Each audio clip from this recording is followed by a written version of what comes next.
নিশ্চয় নিঃসন্দেহে প্রকৃত নিঃস্ব হলো, নিঃসন্দেহে প্রকৃত দরিদ্র হলো ওই ব্যক্তি যে ব্যক্তি কাল কিয়ামতের মাঠে উপস্থিত হবে।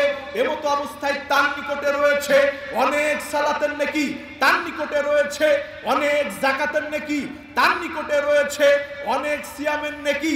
এমতো অবস্থায় ওয়ায়াতি কদ শাতামা হাদা ওয়া কাযাফা হাদা ওয়া আকালা মালা হাদা ওয়া সাফাকা দামা হাদা ওয়া দারাবা হাদা ফায়ুতা হাদা মিন হাসানাতিহি ওয়া হাদা মিন হাসানাতিহি।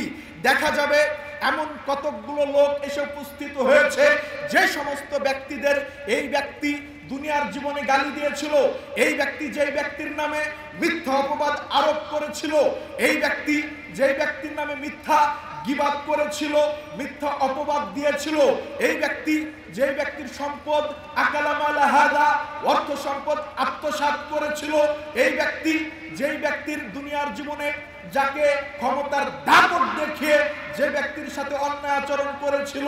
এমতো অবস্থা আল্লাহ রাসূল বলছেন সাহাবী শোনো, এমতো অবস্থায় বিচারের মাঠে এমন কতগুলো লোক এসে বলবে আল্লাহ ওই যে সালাতের নেকি নিয়ে এসেছে অনেক সালাতের নেকি তার সঙ্গে রয়েছে, আল্লাহ ওই ব্যক্তি অনেক যাকাতের নেকি নিয়ে এসেছে তার সঙ্গে অনেক যাকাতের নেকি, আল্লাহ ওই ব্যক্তি সিয়ামের নেকি নিয়ে এসেছে তার সঙ্গে অনেক সিয়ামের নেকি।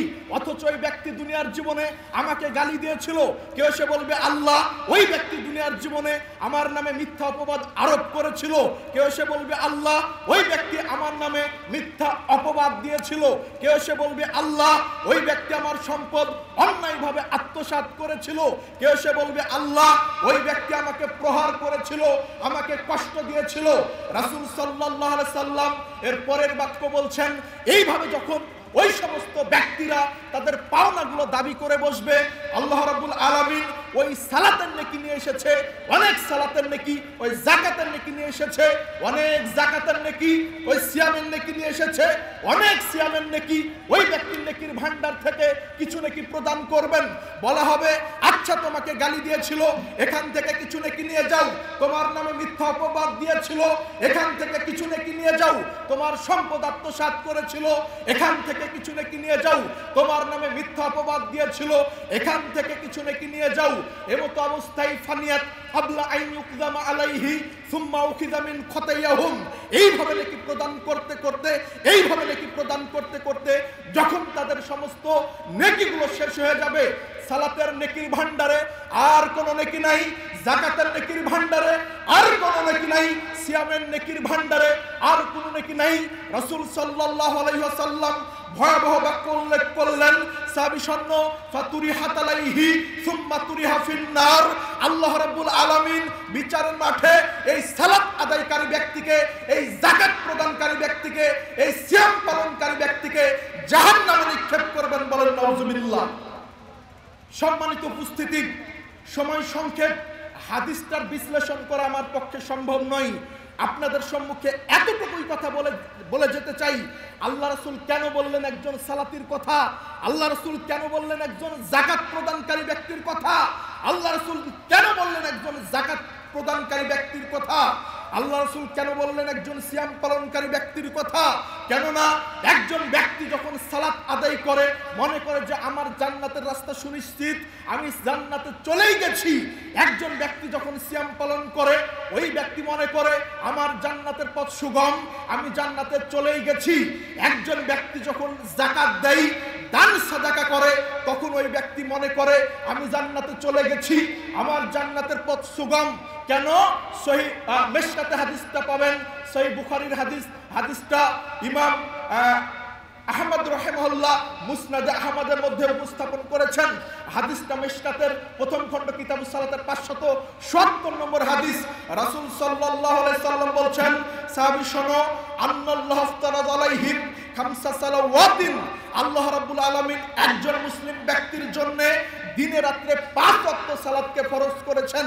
একজন মুসলিম ব্যক্তির জন্য দিনে রাত্রে 5 ওয়াক্ত সালাত আদায়কে ফরজ করেছেন। মান আহসানাল উযুহুন্না, কোন ব্যক্তি যদি সুন্দর করে ওযু করে, ও আতামা রুকুআহুন্না, সুন্দর করে রুকু সিজদা করে, ও সাজাদাহুন্না, সুন্দর করে সিজদা করে, ও আল্লাহ রাসূল বলেন ও সাল্লাহুন্না লিওয়াক্তিহিন্না, ওয়াক্তের সাথে সাথে সালাত আদায় করে, এই চারটি দাবি পূরণ করে, এই চারটি শর্ত মেনে যদি সালাত আদায় করে, আল্লাহ রাসূল সাল্লাল্লাহু আলাইহি সাল্লাম বলছেন ইন্না আলাল্লাহি আহাদুন, এমন ব্যক্তির ব্যাপারে স্বয়ং আল্লাহ অঙ্গীকার করেছেন, এমন নামাজির ব্যাপারে স্বয়ং আল্লাহ অঙ্গীকার করেছেন, এমন নামাজির ব্যাপারে স্বয়ং আল্লাহ ওয়াদা করেছেন আইয়াগফিরা লাহু, এমন নামাজিকে, এমন মুসল্লির ব্যক্তির জীবনের সমস্ত গুনাহ খাতাকে আল্লাহ রাব্বুল আলামিন মাফ করে দিবেন। অতএব সালাত আদায় করি, মনে করি যে জান্নাত আমার সুনিশ্চিত, জান্নাত আমার হয়ে গেছে। যাকাত প্রদান করি, মনে করি যে যাকাত আদায় যেহেতু করি আমি একজন মুজাক্কি, আমার জান্নাত হয়ে গেছে। সিয়াম পালন করি, মনে করি যে আমি জান্নাতি। কেন? আল্লাহ রাসূল সেই বুখারীর হাদিসে বলেছেন, হাদিসটা ইবনে মাজাহ এসেছে, আল্লাহ রাসূল বলেন সাহাবী শোনো, ইন্না ফিল জান্নাতি বাবান ইউকালু লাহু রাইয়ান ইয়াদখুল মিনহু সাইমুন লা ইয়াদখুল মাআহুম আহাদুন গায়রুহুম, নিঃসন্দেহে জান্নাতে একটি দরজা রয়েছে, নিশ্চয় জান্নাতে একটি দরজা রয়েছে, দরজার নাম হলো বাবে রাইয়ান, ইয়াদখুলু মিনহা সাইমুন লা ইয়াদখুল মাআহুম আহাদুন গায়রুহুম, ওই দরজা দিয়ে শুধু ব্যক্তি সিয়াম পালনকারী ব্যক্তিরা প্রবেশ করবে। ইদা দাখালা উগলিক মিনহা, যখন সিয়াম পালনকারী ব্যক্তি ওই দরজা দিয়ে প্রবেশ করবে, সঙ্গে সঙ্গে আল্লাহ রাব্বুল আলামিন জান্নাতের সে দরজা বন্ধ করে দিবেন। সম্মানিত উপস্থিতি, অতএব আল্লাহ রাসূল কেন বললেন একজন সালাত আদায়কারী ব্যক্তির কথা? আল্লাহ রাসূল কেন বললেন একজন যাকাত প্রদানকারী ব্যক্তির কথা? আজকে আমরা সালাত আদায় করি, মনে করি যে জান্নাত আমার হয়ে গেছে। আজকে সিয়াম পালনকারী, মনে করি যে আমাদের জান্নাত হয়ে গেছে। আজকে যাকাত দিই, মনে করি যে জান্নাত আমাদের সুনিশ্চিত। অথচ আল্লাহ রাসূল বলছেন ওই যে নামাজ আদায় করেছে, মানুষের বিবাদ করেছে, সালাত আদায় করেছে, মানুষের বদনাম করেছে, যাকাত দিয়েছে, সম্পদ আত্মসাৎ করেছে, এই সমস্ত ব্যক্তির জান্নাত অর্জনের কোনো সৌভাগ্য হবে না। এই হাদিসটা ওই সমস্ত ব্যক্তিদের আলোচনার শেষে ওই সমস্ত ব্যক্তিদের, ওই সমস্ত যাকাত প্রদানকারী ব্যক্তিদের, ওই সমস্ত সিয়াম পালনকারী ব্যক্তিদের, ওই সমস্ত হজ পালনকারী ব্যক্তিদের স্মরণে বলতে চাই, আপনি ভালো করে হাদিসটা মনে রাখবেন। আপনি সালাত আদায় করেন, আপনি মনে করছেন আমি জান্নাত পেয়ে গেছি। আপনি যাকাত দিচ্ছেন, মনে করেছেন জান্নাত পেয়ে গেছি। আপনি হজ করেছেন, মনে করেছেন জান্নাত পেয়ে গেছি। এই বলে আপনি দিন রাত শ্রদ্ধেয় শেখ আব্দুর রাজ্জাক বিন ইউসুফের নামে মিথ্যা অপবাদ আরোপ করেন। আপনি না জেনে জামিয়া সালাফিয়ার সম্মেলন নিয়ে বিরূপ মন্তব্য করেন। আপনি না জেনে জামিয়া সালাফিয়া নিয়ে আপনি বিরূপ ধারণা করেন। দিন রাত সালাত আদায় করেন, তাহাজ্জুদ পড়েন, আপনি আব্দুর রাজ্জাক বিন ইউসুফের নামে মিথ্যা অপবাদ দেন। আপনি না জেনে জামিয়া সালাফিয়ার নামে মিথ্যা অপবাদ আরোপ করেন। আপনি না জেনে জামিয়া সালাফিয়ার সম্মেলনকে নিয়ে বিরূপ মন্তব্য করেন।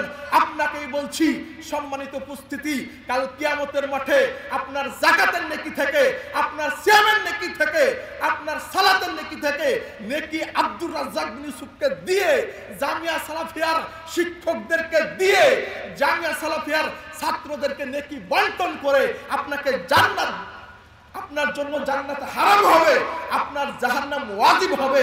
আপনি জান্নাতের সমস্ত দরজা, সমস্ত আমলগুলো কাল নিঃশেষ করে ফেলবেন। আল্লাহ রাসূল এই ব্যক্তিকে নিঃস্ব বলেছেন। সালাত আদায় করেছেন, সালাতের নেকি বিচারের মাঠে নেই।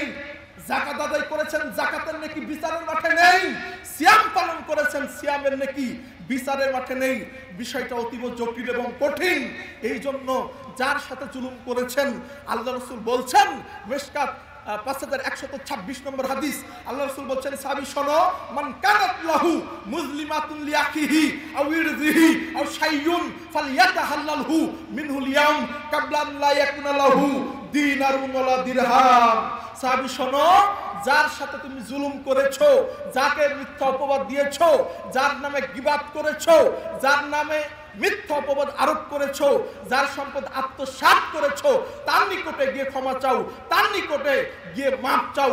আপনি যাকাত আদায় করেন ভালো কথা, আপনি সালাত আদায় করেন ভালো কথা, আপনি বড় আলেম ভালো কথা। শাইখ আব্দুর রাজ্জাক বিন ইউসুফের হাত ধরে যদি বলতে না পারেন যে শাইখ আমি আপনার নামে বিরূপ মন্তব্য করেছি, আপনার নামে অপবাদ দিয়েছি, নতুবা আপনার সালাত দিয়ে, আপনার তাহাজ্জুদ দিয়ে এই গুনাহ আল্লাহ রাব্বুল আলামিন মাফ করবেন না। আল্লাহ রাব্বুল আলামিন বিষয়টি আমাদের উপলব্ধি করার তৌফিক দান করুন, বিষয়টি বুঝার তৌফিক দান করুন। সকলে বলি আমিন। ওয়া আখিরু দাওয়ানা আলহামদুলিল্লাহি রাব্বিল আলামিন। আসসালামু আলাইকুম ওয়া